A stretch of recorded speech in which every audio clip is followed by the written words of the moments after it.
Hi Denine, happy Easter. I'm going to give you a quick rundown of how I repot my orchids.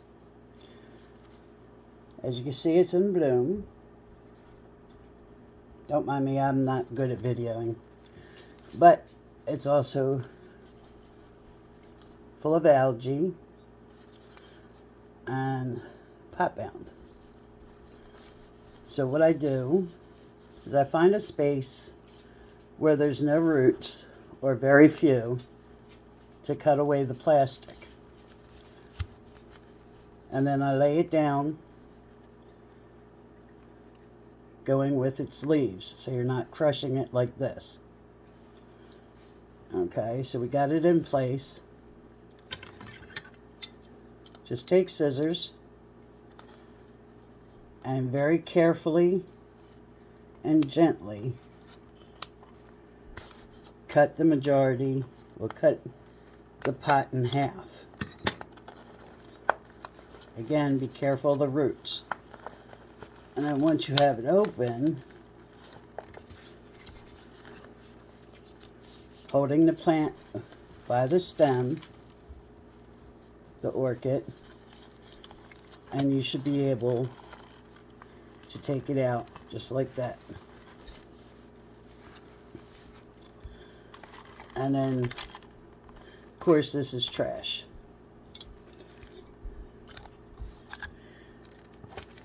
Then for me, I'm working at my sink. So I'll flip the orchid around.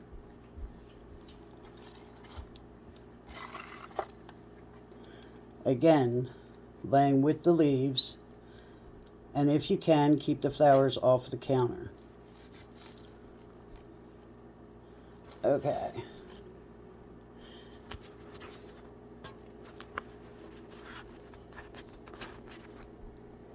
So now I'm over my sink, and I have a bin in my sink to catch whatever the orchid is planted in. And then you gently peel away the medium that the orchid is planted in.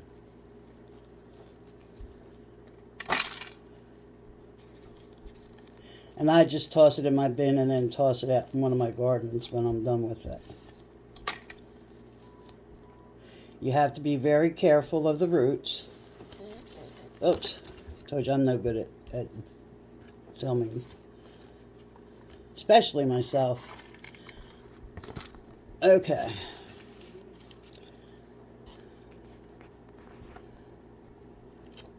So we have a better view of peeling away the orchids. By the way, if I didn't say it, happy Easter to all of you. Now, it is a good idea to soak the orchid for about 15-20 minutes beforehand, because it does make the roots more flexible to move out of your way.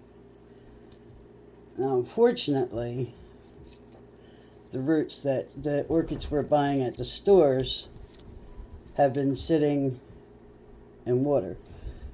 And this is a piece of root that slid off with the sphagnum moss because it's dead.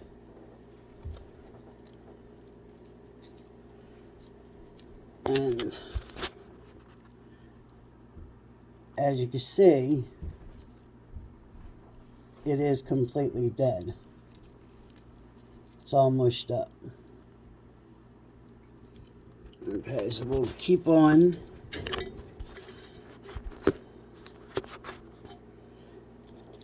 pulling away this sphagnum moss. Again, very gently.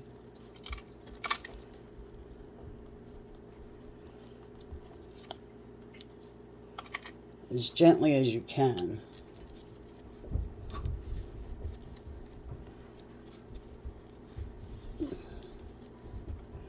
And once you've gotten all that you can that's loose on one side, flip the orchid over.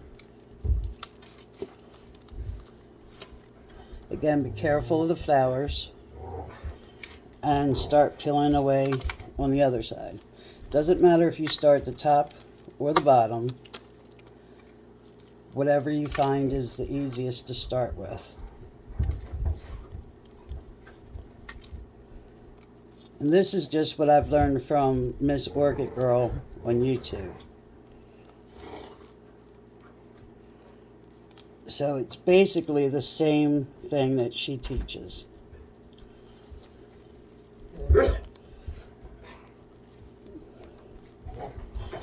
Also be careful when you're digging into the sphagnum moss and pulling. You might be pulling a root as well. So if it doesn't pull away easily, just check and make sure whether you have a root or not.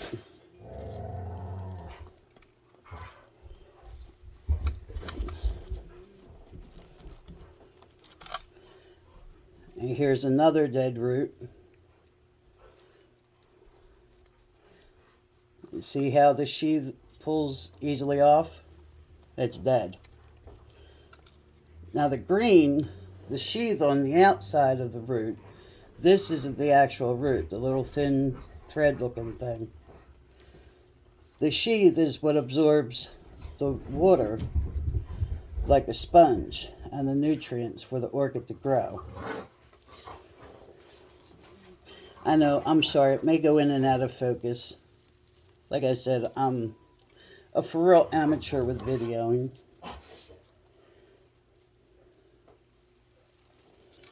Okay, as you can see, we're finally being able to open up the inside of the orchid. Let me get this out of the way.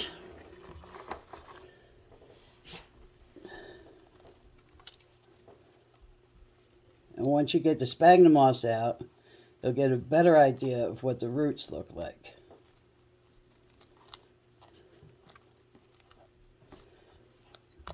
And it looks like the nursery that packs these for shipping shoves the wet sphagnum moss up into the root ball. Like that. And it's very tight in there.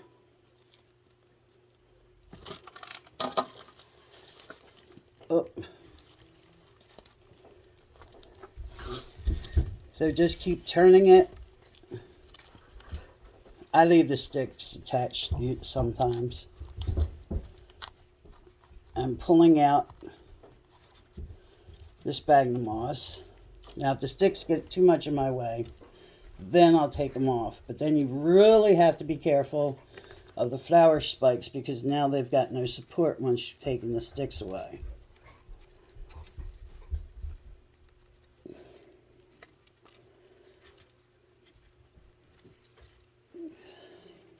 Come on.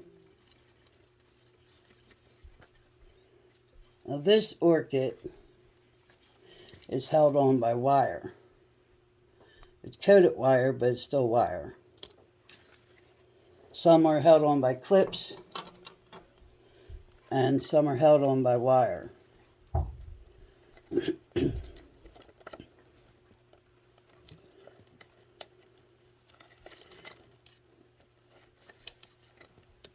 There's that one, and one wire left.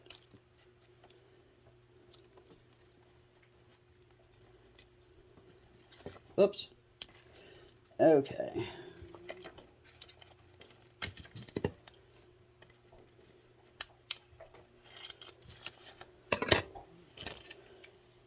There's the second stick that it's with.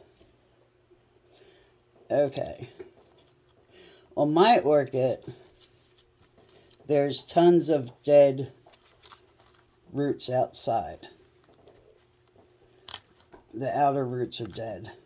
I don't know what the inner roots look like yet because there's still a ton of sphagnum moss.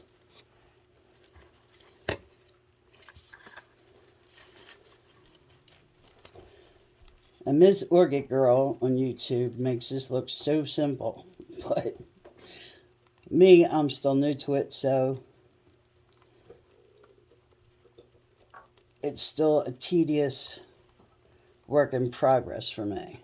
I don't know all the tips and tricks to make it easier. I've wet the sphagnum moss to try and get it out, but that didn't work well for me. I pulled it out dry, so it'll get easier for you once you start doing it more often. Now, if the roots are in your way, you could gently try and move them. Look at that clump of sphagnum moss. It's smothering the roots because it's so tight, no air can get to it. Okay. Just about finished getting all the sphagnum moss out.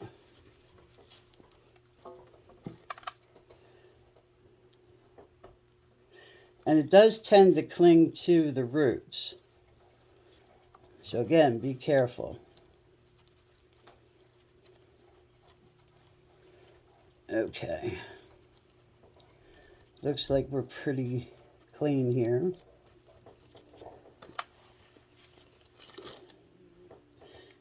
And that is what's left over from all that sphagnum moss. And all these little thin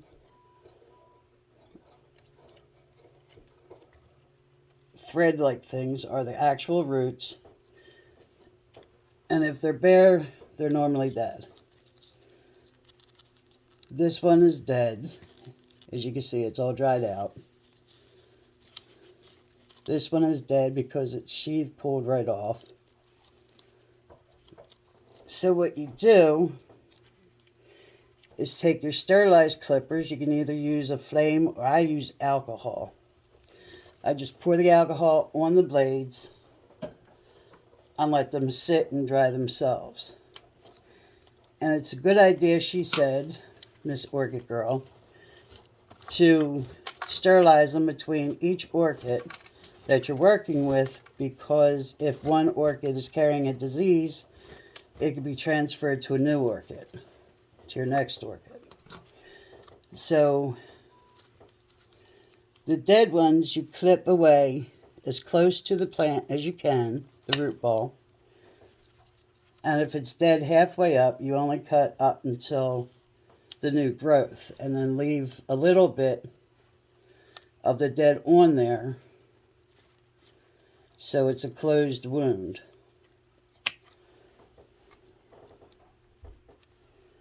Okay, this one's dead all the way up to the spike. Again, that's what a dead root looks like, just like the wire.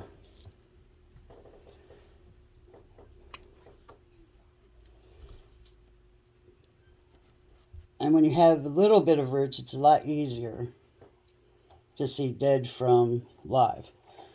The green is alive. And then the yellow is alive as well. It's just not green because it hasn't gotten the sun to do the chloroform deal to turn it green. Okay. And if you're in doubt about the roots, feel it. If it's smushy, then it's dead.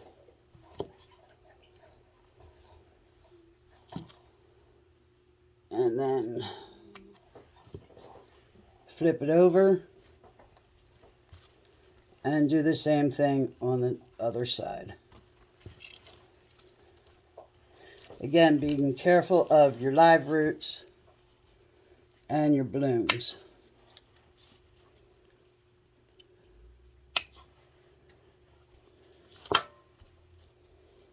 Okay, a little more sphagnum moss. And if you want, you can rinse the roots out, as she suggests, under the faucet.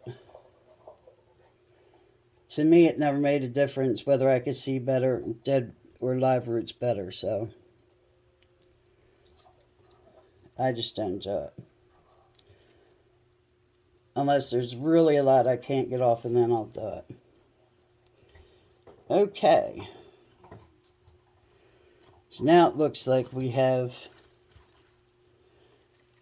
what's left of the healthy roots. And this one, whoops, lost my bloom, is an aerial root. You can see by its being silver, and it's growing above the base of the orchid right here. This is another aerial root. And you got a big one right here that's growing nicely. And what that means is you just don't put them in dirt because they're used to being living off the air. So when you repot it, you're going to pot it like this, so you're leaving the aerial roots out of the potting mix. Okay, now that we're cleaned up,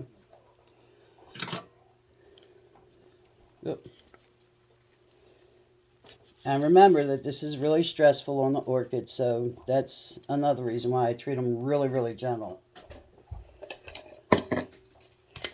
Okay, I'm putting it in a 6-inch pot that I put the holes in, like I was telling you. And I've got my orchid mix ready.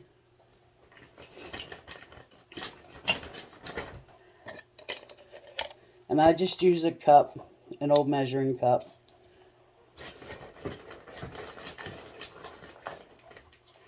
To get a bunch of the orchid mix, potting mix. Oh.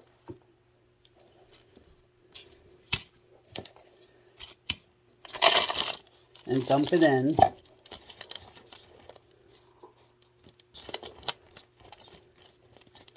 And move it around a little bit so you have room for your root ball.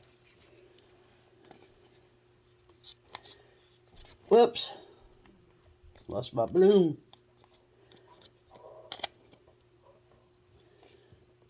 Make sure all your roots get inside, except for your aerial roots. Just leave them hanging outside. And pot it to the height that it was. And personally, I have issues centering it for some reason. At this point, I put my stakes back in so I can make sure that they're not going to pierce any roots. I found it easier this way. And then you can tie the orchids back up to the stake. It doesn't have to be perfect, just so they're held upright and out of the way.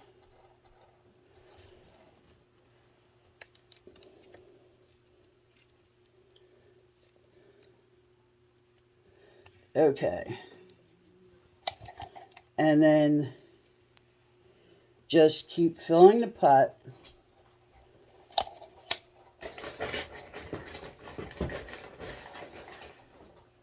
With orchid mix. Potting mix.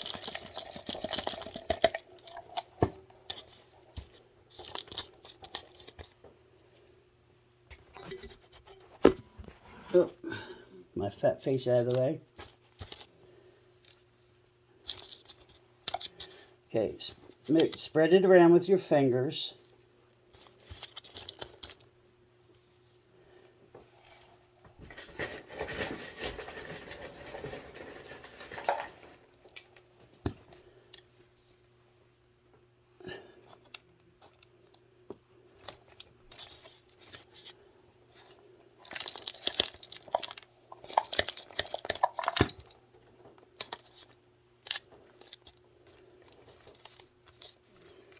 And when you get it to the top, give it a little shake so it gets down in between the roots.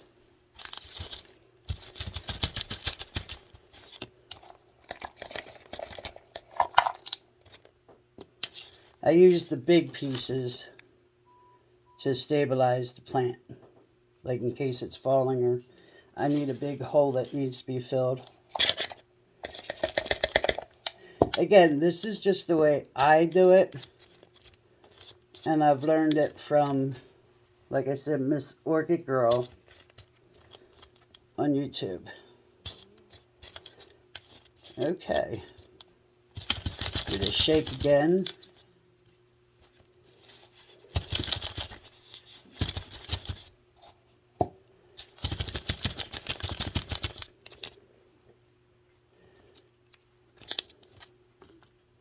And keep adding until you're again at the crown.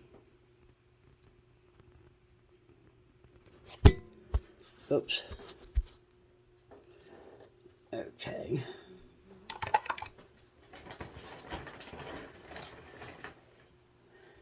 Now, your choice is, after you get done putting the bark in, the potting mix in, you could top it with a layer of pretty rocks or stones or whatever you want. I bought them to do that, but I haven't put them on yet. Any of my orchids. So they're all still naked. Just make sure that it's very secure in its pot, like you can't move it around. And then keep shaking it to make sure that all the big air pockets are filled in, especially around the root ball.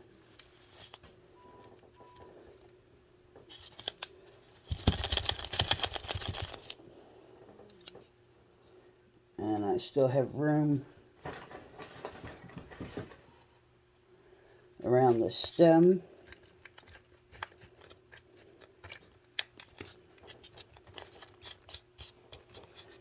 And the air roots are out.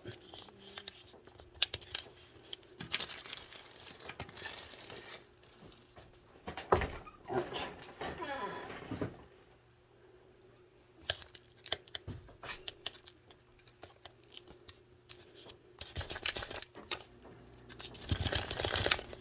And when I'm shaking it, I hold the flower spikes so they don't jiggle more than they have to. Okay. See, easy peasy. Now, once it's potted, you can take the time to straighten out your flower spikes and make them look pretty and all that. Okay, now for watering,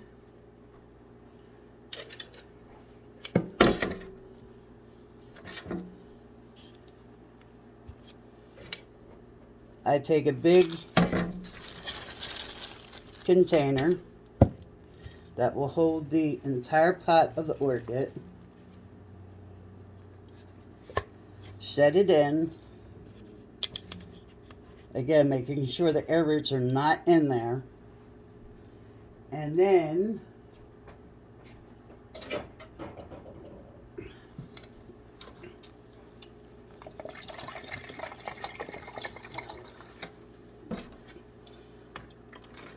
oops, I have water set aside for the orchids because you should be using distilled rainwater or reverse osmosis water.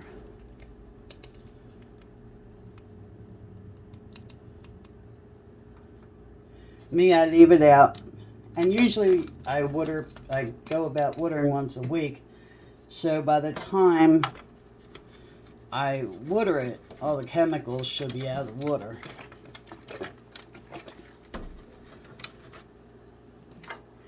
You can use tap water, she said, but too much of it and the chemicals and salts and all that in our water, our tap water, will eventually start damaging the root system. Okay, now with the long spout, I lift up the leaves and start watering inside. And then Again on the other side, but make sure you don't get water inside of the crown or the leaves. Because since we don't live in a hot, dry climate, the water might not dry up quickly, and any water sitting in there will cause root rot. Okay. As you can see, the water level is rising inside the outer container. Whoops. And what you want to do when the dogs aren't barking is fill it up and let it soak that way for about 15-20 minutes, depending on how dry it is. Now, even though the roots are wet, the potting mix is not, and that's the reason for soaking it again. So after 15-20 minutes, I'll take it from this outer container, crema in my sink, and then take the orchid itself, the orchid container itself, and place it on the dish drainer and tilt it to the side so that all the water will run out of the bottom holes. So when you're drilling your holes or putting your holes in, and I didn't put the holes in this one, that's why they're not as low. When I do it, I put holes all the way down the bottom, because that way the water's not sitting in this inch of plastic on the bottom. And I also drill extra holes, or not drill, but solder extra holes in the bottom to give it extra draining and extra places for the air to come out, or for aeration of the orchid. And then once it's drained for 15-20 minutes, however long, I'll put it in a decorative pot and sit it on the window in the kitchen until the blooms die off. Once the blooms die off, and that's only so I can see the blooms, I'll put it out on the porch with the other ones and let the foliage grow. And like I said, that's the way I do it. Be sure to watch as many Miss Orchid Girl videos as you can on YouTube, because she's got a lot more advice than I do. Okay? Have a great weekend. We'll chat online. See you. Bye.